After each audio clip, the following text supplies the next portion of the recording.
ये सिर्फ इस मकसद के लिए लाहौर में चल रही हैं कि आपने घरों में रहना है, बाहर नहीं निकलना। बदकिस्मती से मैं बाहर हूँ क्योंकि तो दिन थोड़े रह गए हैं जाने में और उससे बहुत सारी चीज़ें होती हैं जो आपको ख़त्म करें। अगर मजबूरी ना हो तो मैं कभी भी घर से ना निकलूँ। तो इस स्मोक के लिए जो लॉकडाउन है, स्मार्ट लॉकडाउन है, उसका ज़रूर ख्याल रखें आप लोग। दोस्तों 3 अहम चीज़ें आप लोगों से करनी है। एक आप लोगों से शेयर करना है कि ये जो इस वक़्त सर्वे हो रहे हैं, इनकी क्या अहमियत है? क्या इनका कोई फ़र्क पड़ेगा आने वाले इंतखाबात पर? एक इस पर बात करनी है। पाकिस्तान पीपल्स पार्टी क्यों मतलब मुतालबा कर रही है कि सबको इलेक्शन लड़ना चाहिए जी प्लेइंग मतलब लेवल फील्ड और पता नहीं उनके क्या मसाइल है मैं आपको इस पे भी बताऊंगा। मियां मोहम्मद नवाज शरीफ साहब अनबीटेड क्यों है इस वक्त पाकिस्तान की तारीख में सबसे मेरे ख्याल में शायद वो जो 2 तिहाई अक्सरियत वाला है वो भी रिकॉर्ड क्यों टूटने वाला है उसकी वजह भी बताऊंगा आपको। ये 3-4 चीजें हैं जो आपसे शेयर करनी है। लेकिन सबसे पहले चलूंगा इस वक्त जो सोशल मीडिया पे कुछ सहाफ़ी जो हैं, सहाफ़ी कह लें उनको या ना कहें या ब्लैकमेलर कह लें या जो भी कहना है उसको कह लें आप।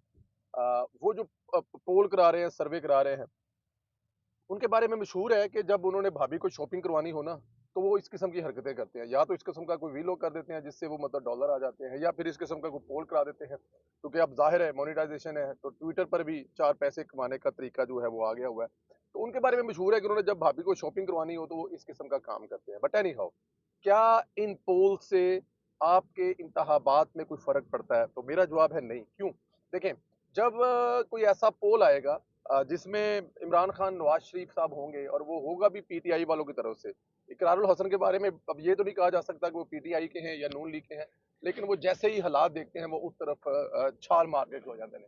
तो अगर वो जब पोल करवाएंगे तो फिर वो पोल जीतना जो है वो पीटीआई वालों का या नून लीग वालों का या जो भी उसमें उनके जिनमें कैंडिडेट शामिल है वो कोशिश करेंगे ऐसा करें, लेकिन होगा क्या? पहले तो उस पोल जीतने का कोई फायदा नहीं होगा, स्वाय अपने ही लोगों को धोखा देने के। अगर पाकिस्तान तहरीके इंसाफ वाले उस पे बोट्स के ज़रिए पैसे लगाकर मैं लाहौर में हूँ तो मैंने बोट्स और पैसे कितने लगते हैं और कितने में कितनी मशीन चलती है, मैंने बहुत सारी चीज़ें इन्फॉर्मेशन ली है, आने वाले दिनों में एक वीलॉग के ज़रिए बताएँगे। कौन से सॉफ्टवेयर है, आप भी ऐसा काम कर सकते हैं, आप भी लाखों में वोटिंग अपने पोल पर करवा सकते हैं, लेकिन आपको लाखों रुपए स्पेंड करना पड़ेगा। उसका फ़ायदा होगा? तो मेरा जवाब है हरगिज़ फ़ायदा नहीं होगा। देखें, 1 दिन की, 2 दिन की, 3 दिन की बात है, उसके बाद किसको याद रहेगा? होना क्या है कि जब आप पोल करवाएँगे, तो तहरीक-ए-इंसाफ वाले सारे के सारे उस पे आ जाएँगे। 50-50 आईडियाँ हैं, 50 आईडियों से वोट डाल देंगे उसके अलावा करोड़ों रुपया लगाएँगे, वोट्स के ज़रिए वोट डालेंगे और ये दावा करेंगे कि इमरान खान साहब आज भी अनबीटेड है, जो कि हकीकत से जिसका नामो-निशान भी नहीं है, जिससे हकीकत से कोई ताल्लुक नहीं है। वो इसलिए ताल्लुक नहीं है कि इमरान खान साहब जेल में हैं, कैंडिडेट मिल नहीं रहा, वोट डालने किसको हैं? तो जो सोशल मीडिया है या ये जो आपके ट्विटर पर पोल चल रहे हैं, इनकी कोई अहमियत नहीं है। अब मुझसे कुछ नून लीग वालों ने पूछा कि क्या करना चाहिए? मैंने कहा जी कुछ भी नहीं करना चाहिए, ज़रूरत ही नहीं है इसकी। आपने अगर ये अ, इन पोल्स पर पैसे लगाने हैं तो वही पैसे जो हैं आप ग्राउंड में लगाएँ, फील्ड में लगाएँ। आप लोगों को कैमरे दें, सबसे आसान काम है, माइक पकड़ाएँ, कैमरे दें लोगों को जॉब्स दें और लोगों को हलकों में भेज दें और वो जाके वहाँ पर सर्वे करें। वो सर्वे होंगे हकीकत के करीब। लेकिन मैं एक बात और बता दूँ, जो सर्वे आज होगा, उसका आज से 15 दिन के बाद रिज़ल्ट शायद कोई मुश्किल निकला है। जो सर्वे इलेक्शन से 10 दिन पहले होगा, उसका रिज़ल्ट कुछ और ही हो सकता है। उस वक़्त तक नवाज़ शरीफ साहब जा चुके होंगे, लोगों में तकरीरें कर चुके होंगे, मंशूर बता चुके होंगे, अपने पुराने माज़ी के कारनामे गिनवा चुके होंगे। इस मुल्क पर जो जुल्म सितम हुए बता चुके होंगे, तो उस वक़्त के सर्वे कुछ और होंगे। सर्वे ख़ास तौर पर अगर हाँ, ग्राउंड पर कुछ सर्वे होता है, तो उसकी कुछ न कुछ अहमियत ज़रूर होती है। वो भी अगर डंडी ना मारी जाए, लेकिन जो सर्वे ट्विटर पर है, इनसे किसी किस्म की कोई टेंशन लेने की किसी को ज़रूरत नहीं है। पाकिस्तान तहरीक-ए-इंसाफ रोज़ 50 सर्वे कराए, 50 में इमरान खान को वज़ीर-ए-आज़म बनाए। हाँ, ज़हन-साज़ी हो सकती है, लेकिन वोट डालने के लिए घरों से निकल कर पोलिंग स्टेशन पर जाना पड़ेगा और इमरान खान को उसके लिए कैंडिडेट चाहिए, जो कैंडिडेट नहीं है, तो इसलिए इस बात को भूल जाएँ कि इमरान खान का कहीं नामो-निशान है। पाकिस्तान पीपल्स पार्टी की क्या प्रॉब्लम है? इससे पहले कि मैं मियां नवाज साहब की तरफ जाऊं कि वो 2 तिहाई से भी ज्यादा अक्सरियत से क्यों जीतने चाह रहे हैं, मैं आपको ये बताऊं, लेकिन मैं पहले जरा आपको ये बता दूं कि पाकिस्तान पीपल्स पार्टी की प्रॉब्लम क्या है। देखिए, पाकिस्तान पीपल्स पार्टी की प्रॉब्लम यह है कि इस वक्त मियां मोहम्मद नवाज शरीफ साहब जो है वो चारों तरफ से घेरे हुए हैं पाकिस्तान पीपल्स पार्टी को। सिंध में बशीर मेमन को सदर बनाने के बाद, जीडीआई के साथ बातचीत करने के बाद और उसके बाद आप एमक्यूएम के साथ मिल जाएंगे, जेयूआई के साथ मिल जाएंगे, तो सिंध में मिलेगा आसफ अली जरदारी को बड़ा सख्त टाइम। सिंध की असेंबली में भी हो सकता है कि बहुत सारी जमातें मिलकर आसफ अली जरदारी के साथ इत्तेहाद बना लें और वहां पे हुकूमत हो सकता है हुकूमत भी बना लें, या शायद भाई लोग ऐसा ना होने दें और हुकूमत वहाँ पर जरदारी को दें। उसकी रीज़न ये है कि अगर जरदारी को हुकूमत कहीं भी नहीं मिलेगी, तो जरदारी फिर ज़ाहिर है पाकिस्तान में कोई भी हुकूमत नहीं चलने देगा। तो इसलिए ये मैं वोटरों की बात नहीं कर रहा, ये मैं भाई लोगों की बात कर रहा हूँ। एक ऐसी भी सोच पाई जाती है कि आसिफ अली जरदारी को कहीं न कहीं कुछ दे दें, ताकि वो कम से कम खामोश होकर बैठा रहे। और अगर ऐसा होता है तो फिर आपके सामने ही है। बट एनी हाउ वोटों की तादाद देखें तो वहां पर वोटों से आसिफ अली जरदारी को शिकस्त होने वाली है, हो सकती है, हो सकता है ना भी हो, वो जीत भी जाए। अब 15 साल उनके अपने कामों पर डिपेंड करता है। अच्छा, वो क्यों चाहते हैं कि लेवल ये क्यों हो, इसलिए हो, वो चाहते ये हैं कि पंजाब में उनकी सीटें ना होने के बराबर है। पंजाब में अगर पाकिस्तान पीपल्स पार्टी 6 से 7 सीटें भी जीत जाए, तो ये एक बहुत बड़ी बात होगी। अब मुस्लिम लीग नून यहाँ से अगर 200 सीटें जीती है, तो फिर तो उनके लिए प्रॉब्लम हो जाएगा, मसाइल हो जाएगा। वो कुछ कर नहीं सकेंगे, होगा क्या? वो चाहते ये हैं कि इमरान खान की पार्टी को खुला हाथ दे दिया जाए, इमरान खान को छोड़ दिया जाए। उसकी सूरत में क्या होगा कि इमरान खान बाहर होगा, उसके लोगों को इलेक्शन जो ये जो मसाइल वाले लोग हैं, जो उनको उनको इमरान खान टिकटें देगा। जो 9 मई वाले वाकयात वाले लोग हैं, पीपल्स पार्टी कहती है हमें कोई इससे प्रॉब्लम नहीं है, जिसको मर्ज़ी दें, लाएँ, जिताएँ।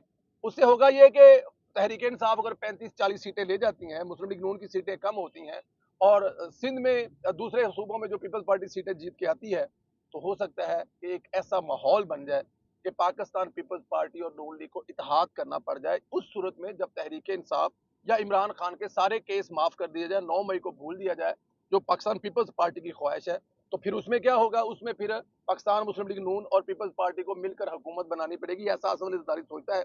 और अगर ऐसा हो जाएगा तो फिर आसिफ अली जरदारी अगर नून लीग की मजबूरी बन गया, तो वो अपने वज़ीर आज़म का मुतालबा भी कर सकता है। ये है असल गेम आसिफ अली जरदारी के माइंड में, जो कि पूरी नहीं होने वाली। मैं उसकी अगली रीज़न बता देता हूँ क्यों नहीं पूरी होने वाली। देखिए जी, बलूचिस्तान में जो पीएमएलएन को लोग छोड़कर गए थे, वो बाप की सूरत में वापस आने के लिए बेकरार है। तो बलूचिस्तान में भी नून लीग की हुकूमत बनती आ रही है, क्योंकि वहां पर इलेक्टेबल है, वहां पर तो और कोई आपको पता ही है, वही इलेक्टेबल है, जो जो माहौल देखते हैं इधर आ जाते हैं। अच्छा, अब रही बात पंजाब की, तो पंजाब में देखें इमरान खान के लोगों के ऊपर जो केस हैं वो जेन्युइन है। 2018 में जिस तरह नून लीग के लोगों को नून लीग से तोड़ा गया था, वो आपके सामने है। हो सकता है कुछ 2-4 केस उनके ऊपर हों, पर 90% नून लीग के लोगों पर जो इलेक्शन नहीं लड़ने दिया गया था, नून लीग को छोड़ने पर मजबूर किया गया था।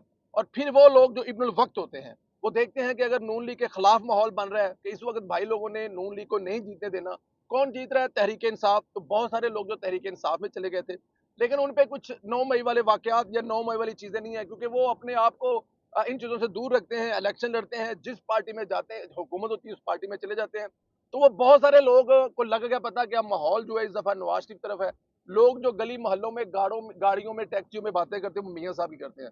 तो मियाँ साहब जीतने वाले हैं, वो लोग मियाँ साहब की तरफ से आ जाएँगे। इस वक़्त आप मुझे लाहौर में बताएँ कौन-सा तहरीक-ए-इंसाफ का इलेक्शन लड़ने के लिए कैंडिडेट तैयार है? मुझे तो अभी तक लाहौर में ऐसा कोई माहौल नज़र नहीं आया कि लाहौर में तहरीक-ए-इंसाफ के पास कोई कैंडिडेट है। और यही पोज़ीशन उनकी पंजाब में है। फ़रह हबीब चला गया, सदाकत अब्बासी चला गया, अली नवाज़ फड़ा गया, मतलब कौन लड़ेगा? तो पंजाब मियाँ मोहम्मद नवाज़ शरीफ के लिए अनबीटेड है, यहाँ पर उसको मुकाबला करने के लिए कोई मौजूद ही नहीं है। तहरीक इंसाफ अपने 9 मई वाले वाक़े के बाद खुद अपने आप पर पैरों पर कुल्हाड़ी मारकर लूली लंगड़ी होकर बैठी है, उसकी सुनने वाला कोई नहीं है। अब दूसरी तरफ आ जाए, कौन रह गया जी? पाकिस्तान पीपल्स पार्टी का नामो निशान नहीं है, तो नवाज शरीफ जीतेगा ही जीतना है, उसके अलावा कोई चारा ही नहीं है। सिंध में अगर नवाज शरीफ साहब एक बड़ा इत्तेहाद बना लेते हैं, 2 से 3 भरपूर दौरे करते हैं, तो वहां पर भी नवाज शरीफ साहब से को हराने वाला कोई नहीं है। अब केपीके में सिचुएशन बड़ी वाज़ेह है। केपीके में जो हाल किया है इमरान खान ने पिछले 10 साल में, केपीके के लोग इंतजार कर रहे हैं उस मसीहे का, जो इससे पहले भी केपीके की खिदमत कर चुका है, वो भी नवाज शरीफ है। तो नवाज शरीफ वहां पर भी जीतने जा रहा है। बाग पार्टी के बारे में बता चुका हूं कि बाग पार्टी उस तरफ जाती है जिस तरफ उनको नजर आ रहा होता है कि इक्तदार ही है। चारों सूबों में इस वक्त माहौल जो है वो 3 सूबों में तो नवाज शरीफ की हुकूमत आप बनी बनी ले लें, लोहे पे लकीर ले लें, मरकज में नवाज शरीफ को रोकने वाला कोई नहीं है। जब कुछ सीटें आप सिंध से ले लेंगे, बलोचिस्तान की सारी सीटें जो हैं वो जानी उस तरफ है जिस तरफ हुकूमत बननी है। केपीके में किससे मुकाबला करना? जेयूआई से। हो सकता है जेयूआई और मौलाना मौलाना फजल मान और नवाज शरीफ साहब इत्तेहाद कर लें, तो वहां पर भी मिलकर हुकूमत बनाई जा सकती है नवाज शरीफ और जेयूआई की। और जो मरकज है वहां पर जाहिर है मौलाना साहब जो मियाँ साहब के साथ बैठ जाएंगे, और वो मियाँ साहब के बैठेंगे तो हुकूमत वहां पर। तो इस वक्त मियाँ मोहम्मद नवाज शरीफ अनबीटेड है। और ये सिर्फ इस वजह से है कि तहरीक इंसाफ के पिछले 3 साढ़े 3 साल दौर में और केपीके में 10 साल में लोगों को इमरान खान ने जुल्म और ज्यादती के वो पहाड़ ढाए हैं कि लोग अब इमरान खान की तरफ देखना भी नहीं चाहते। उस पार्टी का नाम नहीं भी सुनना चाहते। और माजी के उस मसीहा जो हमेशा इस मुल्क के लोगों के काम आया, महंगाई कम की। लोग कहते हैं कि शहबाज शरीफ के दौर में 2 रुपए की रोटी थी, बच्चों को लैपटॉप मिलते थे, हर जगह पे पुल बन रहे थे, हर जगह पे सड़कें बन रही थी, हर जगह पे बारदाने से लेके, ज़राअत से लेके, साफ पानी से लेके, कौन सा ऐसा काम है जो शहबाज शरीफ ने किया? तो इस वक़्त मेरे ख़्याल में जो मैं लाहौर में देख रहा हूँ, अनबीटेड है, नवाज़ शरीफ का किसी से कोई मुकाबला नहीं है। और आने वाला इलेक्शन सिर्फ नवाज़ शरीफ का है। पीपल्स पार्टी के रोने की वजह मैंने बता दी आपको। और ये सर्वे है, इनसे तो बिल्कुल आप लोगों को टेंशन लेने की ज़रूरत ही नहीं है। ये तो आपके सामने भी हैं, तो इनको इग्नोर कर दे, दफ़ा करें इनको। लो जी फेसबुक वाले हो, फेसबुक ते मौजां करो। ਅਸੀਂ इंतखाबात वाले दिन 8 फरवरी वाले दिन नवाज़ शरीफ ਨੂੰ ਵੋਟ ਪਾकर ਤੁਹਾਡੇ ਕੋਲੋਂ अवाम नाल कीते हुए जुल्म का बदला 8 फरवरी लेंगे। अपना ख्याल रखें, इजाजत दें, आप लोगों से फिर बात होगी। खुदा हाफिज़।